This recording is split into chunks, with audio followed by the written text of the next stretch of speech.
We hope we pray for better days. बच्चों, पिछली class में हमने formation of partial differential equation discuss किया था। आज हम linear first order partial differential equation की लैग्रांज फॉर्म डिस्कस करेंगे। लैग्रांज फॉर्म में स्टैंडर्ड फॉर्म क्या होती है? Capital P into p plus capital Q into q equal to R, where capital P, capital Q and capital R are the function of x, y and z। x, y, z variable के under होते हैं और हमें पता है कि small p किसके equal होता है? Curl z by curl x, और स्मॉल q की वैल्यू किसके इक्वल होती है? Curl z by curl y। Working rule, इस टाइप इक्वेशन को जब हम सोल्व करते हैं तो फर्स्ट स्टेप अपना क्या होगा कि सबसे पहले हम ऑक्सिलरी इक्वेशन फाइंड आउट करते हैं। इक्वेशन फर्स्ट की किस टाइप में लिखोगे? जैसे dx by capital P, dy by capital Q, dz by capital R। Naming equation second. Solve auxiliary equation, जो आपने ये सेकंड इक्वेशन ऑक्सिलरी बनाई है, इसको सॉल्व करने के आपके पास तीन मेथड है। फर्स्ट मेथड होता है ग्रुपिंग मेथड, सेकंड मेथड होता है मल्टीप्लाई मेथड, और थर्ड मेथड होता है combination of first and second method. Third point में आपके पास जब आप ये मेथड अप्लाई करेंगे, इनको हम बाद में डिस्कस करते हैं।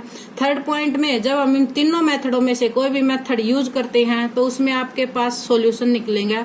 जैसे suppose u equal to a आपका एक सॉल्यूशन है, v इक्वल टू b आपके पास सेकंड सॉल्यूशन है, are the two solution of the equation first which obtain by second, यानी जो आपने सेकंड पॉइंट यूज किया उससे आपके पास गिवन इक्वेशन के टू सॉल्यूशन आ गए। उसके बाद फोर्थ स्टेप में आपका क्या होता है? Complete solution.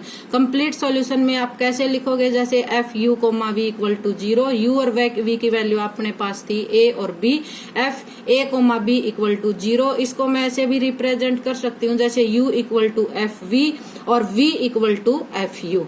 अब हमने ऊपर तीन मेथड बताए थे। ग्रुपिंग मेथड फर्स्ट जो आपका है ग्रुपिंग मेथड। ग्रुपिंग मेथड में जो ऑक्सिलरी इक्वेशन थी उसमें हम जैसे dx by capital P, dy by capital Q, इसमें से आप कोई भी दो जैसे फर्स्ट और सेकंड टर्म ले सकते हो, सेकंड और थर्ड ले सकते हो, और फर्स्ट और सेकंड ले सकते हो। हम ग्रुपिंग कैसे करेंगे कि ग्रुपिंग करने के बाद हम उस फंक्शन का, जो भी आपकी फंक्शन आए, उसका इंटीग्रेशन इजीली कर सके। जैसे मैंने फर्स्ट और सेकंड की ग्रुपिंग कर दी, dx by P equal to dy by Q, तो इसको मैं ऐसे भी लिख सकती हूँ। उसके बाद सोल्व करूंगी dx by dy equal to p by Q, इसको हम इंटीग्रेट करेंगे तो आपका सॉल्यूशन आ जाएगा u x comma y equal to a। As it is फिर आप सेकंड ग्रुपिंग करोगे, जैसे आप टर्म ले सकते हो, सेकंड और थर्ड ले लो, फर्स्ट और सेकंड ले लो। और इसमें क्या होता है कि जैसे कई बार पूछते हैं कि मैडम आंसर सेम नहीं आए, तो आंसर सेम क्यों नहीं आते? क्योंकि सब बच्चे अपने अपने इजीली जैसे भी उनको सूटेबल लगता है, जैसे कोई फर्स्ट और सेकंड की ग्रुपिंग कर दे, कोई सेकंड और थर्ड की ग्रुपिंग कर दे, तो इसके आंसर इसलिए डिफरेंट डिफरेंट होते हैं। सेकंड जो मेथड है वो आपका है मल्टीपल मेथड।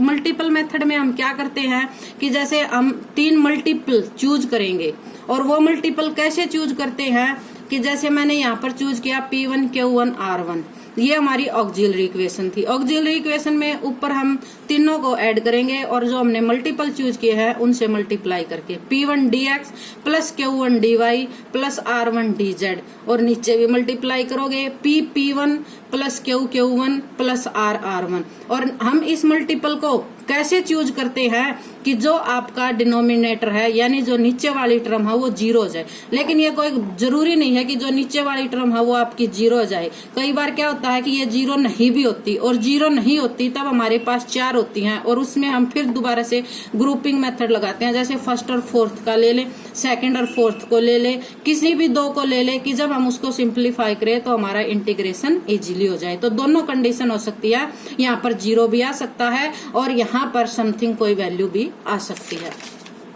इसको हम जैसे एग्जांपल के थ्रू प्रूव करते हैं। एग्जांपल जैसे हमने लिया y square by z divide x into p plus x z into q equal to y square. पहले इसको प्रॉपर फॉर्म में लिखिए। एक्स हमने एलसीएम लिया तो मल्टीप्लाई कर दीजिए y square z into p plus x square z into q equal to x y square. ये आपकी कंप्लीट लैग्रेंज फॉर्म की स्टैंडर्ड फॉर्म में इक्वेशन आ गई, इक्वेशन फर्स्ट।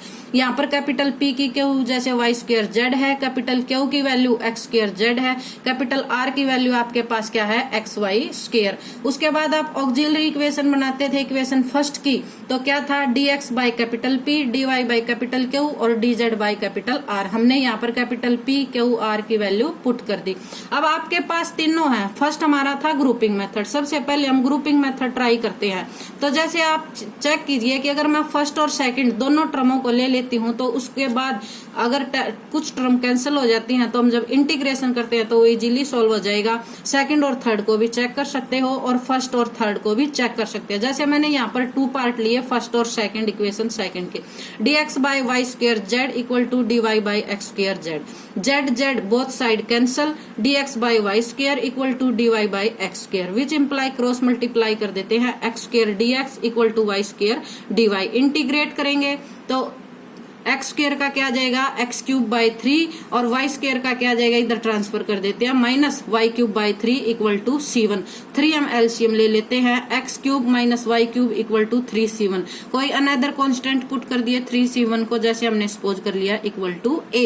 तो ये आप लोगों के पास फर्स्ट सॉल्यूशन आ गया, जो आपकी इक्वेशन थर्ड में थे पॉइंट में, वर्किंग रूल में U इक्वल टू A, ये हमारा फर्स्ट सॉल्यूशन है। नेक्स्ट, अब इससे अनदर कोई 2 टर्म ग्रुपिंग में लीजिए, जो भी आपको ठीक लगे। जैसे हम ले लेते हैं फर्स्ट और थर्ड लेते हैं, तो फर्स्ट और थर्ड में क्या था, D x by y square z, और थर्ड टर्म में पार्ट में क्या था, d Z by x y square. Y square से वाई स्क्वायर कैंसिल हो गया, डी एक्स के बिलो जेड और डी जेड के बिलो एक्स, क्रॉस मल्टीप्लाई करेंगे तो एक्स के पास एक्स की टर्म और डी जेड के पास जेड की टर्म है। तो इसको ऐसे लिख सकते हो, x d x minus z d z equal to 0।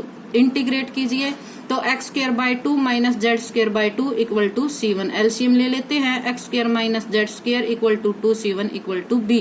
ये आप लोगों के पास जैसे सेकंड सॉल्यूशन आ गया V इक्वल टू B। हमारा थर्ड वर्किंग रूल में जो थर्ड पॉइंट था complete, hence the general solution या कंप्लीट सॉल्यूशन इज क्या था आपके पास, F A comma B equal to 0। यहाँ पर A की वैल्यू आपके पास थी X cube minus Y cube, B की वैल्यू आपके पास X square minus Z square. ये हमारा जो एग्जाम्पल था इसका कंप्लीट सॉल्यूशन दिस है, F x cube minus Y cube comma x square minus Z square equal to 0। जैसे अब हम नेक्स्ट एग्जांपल डिस्कस करते हैं, हमारे पास क्या है, x square minus y square minus Z square bracket close into P, sorry ये कैपिट स्मॉल p है, plus 2xy into q equal to 2xz। ये प्रॉपर ऑक्सिलरी फॉर्म में है हमारी, जो हमारी लीनियर इक्वेशन है फर्स्ट ऑर्डर की, उसकी लैग्रांज फॉर्म कंप्लीट। तो यहाँ पर हमारी ऑक्सिलरी इक्वेशन आप लोग बनाओगे तो क्या थी, d x by capital P, d Y by capital Q, d Z by capital R। ऊपर से आप देख सकते हो जो हमारी इक्वेशन फर्स्ट है कि कैपिटल V की वैल्यू यहाँ पर क्या है, कैपिटल Q की वैल्यू क्या है और कैपिटल R की वैल्यू क्या है। जैसे कि आप लोग वही ग्रुपिंग मेथड ट्राई कीजिए। पहले ग्रुपिंग मेथड, सबसे पहले हम हर एग्जाम्पल में ग्रुपिंग मेथड डिस्कस करेंगे। ग्रुपिंग मेथड फेल हो जाता है, उसके बाद सेकंड मेथड मल्टीपल और उसके बाद थर्ड था कॉम्बिनेशन। सबसे पहले ग्रुपिंग मेथड जो है इजीली होता है, तो उसी पर आप फोकस कीजिए सबसे पहले। तो जैसे हम यहाँ देखते हैं कि मैं फर्स्ट और सेकंड को लेती हूँ तो मेरी टर्म प्रॉपर कैंसिल नहीं हो रही और हम इंटीग्रेट इसका इजीली नहीं कर सकते। अगर मैं सेकंड और थर्ड पार्ट को लेती हूँ तो देखिए d Y by 2xy equal to d Z by 2xz, यहाँ से 2x से 2x टर्म कैंसिल होगी, dy by y equal to d Z by y, d y के पास y की टर्म है, डी जेड के पास z की टर्म है। इंटीग्रेटिंग कर दीजिए तो यहाँ पर dy बाई वाई का क्या आ जाएगा, लोगरिथम y और इक्वल टू लोगरिथम z। जब हमारी टर्म कंप्लीट लोगरिथम में होती है तो कांस्टेंट को भी किस फॉर्म में हम रिप्रेजेंट करते हैं, लोगरिथम में, तो लोगरिथम a। x और y की y और z की टर्म को एक साइड और जो कांस्टेंट थी उसको दूसरी side transfer, logarithm y minus logarithm z equal to logarithm a। Logarithm m minus logarithm n की आपके पास प्रॉपर्टी होती है logarithm m by n, logarithm y by z equal to logarithm a। दोनों साइड से लोगरिथम लोगरिथम कैंसिल कर दीजिए, y by z equal to a। ये आपके पास फर्स्ट सॉल्यूशन कंप्लीट हो गया। अब दोबारा फिर सेकंड इक्वेशन पे जाइए। अब आप देखिए कि किस किस की ग्रुपिंग करें, हम किसी की भी ग्रुपिंग कर ले। एक ग्रुपिंग तो हमने कर ली, दूसरे में अगर मैं फर्स्ट और सेकंड को लेती हूँ या मैं फर्स्ट और थर्ड को लेती हूँ तो मेरी ग्रुपिंग एग्जैक्ट नहीं बनती। हम इस ग्रुपिंग के थ्रू अगर इंटीग्रेट करते हैं तो हम कंप्लीट इजीली नहीं कर सकते। तो सेकंड मेथड का था यूज मल्टीपल। मल्टीपल हम जैसे कैसे चूज कर सकते हैं, मल्टीपल में हमारा जर्नली सिंबल होता है, या तो हम 1 1 1 लेते हैं, या 1 -1 1 लेते हैं, या XYZ चूज करते हैं, या फिर 1 0 0 लेते हैं, जैसे आइडेंटिटी बनती है 0 1 0 0 0 1, उसके थ्रू भी कर सकते हैं, या फिर यहाँ पर X² Y² Z², ये टर्म भी मल्टीपल में चूज हो सकती है। जर्नली मैक्सिमम यही आती है। तो जैसे इस इक्वेशन को देखते हुए हमने मल्टीपल चूज किए X Y और Z। तो हमारी जो ऑक्सिलरी इक्वेशन थी वो क्या थी, dx अपॉन में x³ minus XY² minus XZ² dy upon में दिस dz अपॉन में दिस। फर्स्ट मल्टीपल हमने चूज किया था x, dx को x से मल्टीप्लाई किया, dy को y से मल्टीप्लाई किया और dz को z से मल्टीप्लाई किया। बिलो भी मल्टीप्लाई कीजिए और मल्टीप्लाई करने के बाद इसको सिंप्लीफाई करते हैं तो आपके पास आता है x dx plus y dy plus dz, x³ plus XY² plus XZ²। पिछले वाले में भी मैंने आपको बताया था जब हमने मेथड डिस्कस किया था कि कोई कंपलसरी नहीं है कि यहाँ पर 0 आएगी, कोई ऐसी टर्म भी आ सकती है कि उसके बाद हम उसका इंटीग्रेट करें तो इजीली कर सकते हैं। तो जैसे हमने इस इक्वेशन नंबर 3 को देखते हुए हमने एक तो अपनी थर्ड पार्ट और एक अपना फोर्थ पार्ट यानी लास्ट के दोनों पार्ट चूज कर लिए। चूज किए तो क्या आया, dz अपॉन में 2x into Z² equal to x dx plus y dy plus z dz। Complete इस इक्वेशन में आप लोग x कॉमन निकाल सकते हो तो x² plus y² plus z², x से आपकी x टर्म कैंसिल होगी। नेक्स्ट जैसे कि आपके पास है dz बाय z, 2 यहाँ पर था उसको इधर ट्रांसफर कर दीजिए, 2x dx plus y dy plus z dz, below है x² प्लस y² z²। ये हमारी अब प्रॉपर फॉर्म में आ गई। इंटीग्रेटिंग कीजिए, dz बाय z का आ जाएगा लोगरिथम z। हम देख रहे हैं कि जैसे नीचे आपकी जो फंक्शन है ऊपर उसका क्या है, डेरिवेटिव है, तो हम लिख सकते हैं logarithm x² plus y² plus z²। Constant जब लोगरिथम में हमारी टर्म है तो कॉन्स्टेंट भी लोगरिथम फॉर्म में आएगा। z जो हमारी फंक्शन है वेरिएबल के अंडर, उनको एक साइड ट्रांसफर, कांस्टेंट को दूसरी साइड। तो यहाँ पर आ जाएगा लोगरिथम m माइनस n की प्रॉपर्टी लोगरिथम z बाय में x² plus y² plus z² equal to logarithm b। Logarithm से logarithm cancel, z upon x² plus y² plus z² equal to b। ये हमारा सेकंड सॉल्यूशन आ गया v equal to b। दोनों solution आ गया आपका u इक्वल टू a और v equal to b। Complete solution किस फॉर्म में था, f a b equal to 0। a की वैल्यू क्या थी अपने पास y बाय z और b की वैल्यू क्या है अपने पास z by x² plus y² plus z² equal to 0। ये हमारा क्वेश्चन यहाँ पर कंप्लीट होता है।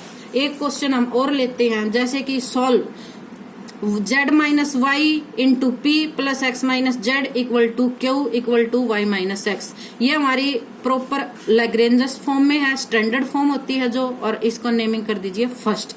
और फर्स्ट नेमिंग करने के बाद हम ऑक्सिलरी इक्वेशन बनाएंगे, dx by capital P dy by capital Q equal to dz by capital R। Naming क्या थी आपके पास, सेकंड इक्वेशन।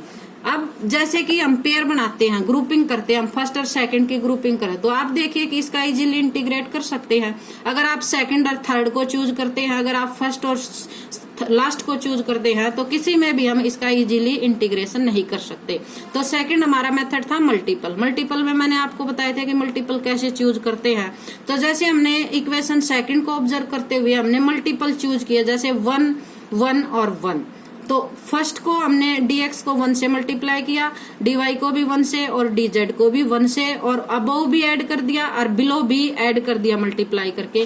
तो अपने पास ये इक्वेशन आ गई, जैसे कि dx plus dy plus dz equal to 0। कई बार बच्चे क्या पूछते हैं, ये पूछते हैं कि सर डिनोमिनेटर अगर 0 आ जाता है तो वो तो नॉन डिफाइंड टर्म हो जाती है, लेकिन जो पार्शियल डिफरेंशियल इक्वेशन है उसमें ऐसा नहीं है, क्योंकि यहाँ पर जब 0 आता है तो हम किन्हीं भी दो को जैसे सिलेक्ट करेंगे, फर्स्ट और लास्ट को सिलेक्ट करूं या सेकंड और लास्ट को सिलेक्ट करूं या फिर मैं थर्ड और लास्ट को सिलेक्ट करती हूं, तो जब हम क्रॉस मल्टीप्लाई करते हैं तो हमारी दिस इक्वेशन बनती है dx plus dy plus dz equal to 0।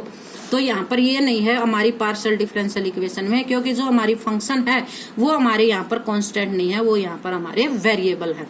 हमारी प्रॉपर फॉर्म आ गई dx plus dy plus dz equal to 0। Integrate कर दीजिए, तो इंटीग्रेशन करेंगे तो x plus y plus z equal to constant. ये हमारा फर्स्ट सॉल्यूशन आ गया u इक्वल टू a, जिसकी रिप्रेजेंट है। नेक्स्ट फिर मल्टीपल चूज करने हैं, दूसरे मल्टीपल, क्योंकि सेकंड सॉल्यूशन भी आप लोगों को निकालना है।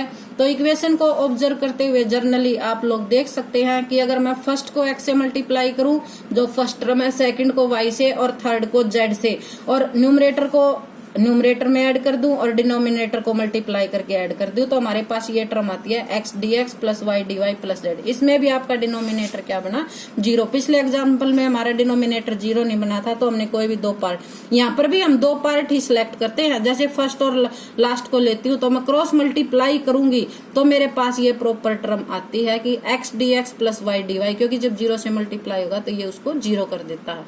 x dx plus y dy plus z z equal to 0, ये हमारी प्रॉपर फॉर्म आ गई। इंटीग्रेट कर दीजिए, x square by 2 plus y square by 2 plus z square by 2 equal to c।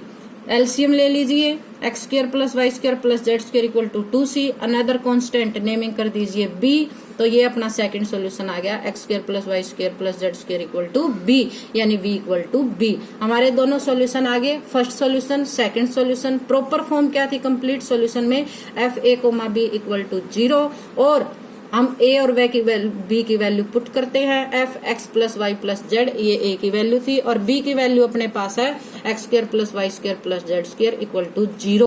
जैसे हमने क्वेश्चन को सॉल्व करने के लिए मल्टीपल चूज किए थे 1,1,1 और फर्स्ट सेकंड सॉल्यूशन के लिए जैसे x, y, z सिलेक्ट किए थे, एज इट इज हमने ये भी ले सकते हैं जैसे x, 1, y, आप ऐसे भी ले सकते हो अपने क्वेश्चन के according 1,0,0, 0,1, 0,0, 0,1, x square, y square, z square, 1,1,1, और सेकंड जैसे कि आपके पास है x, y, z।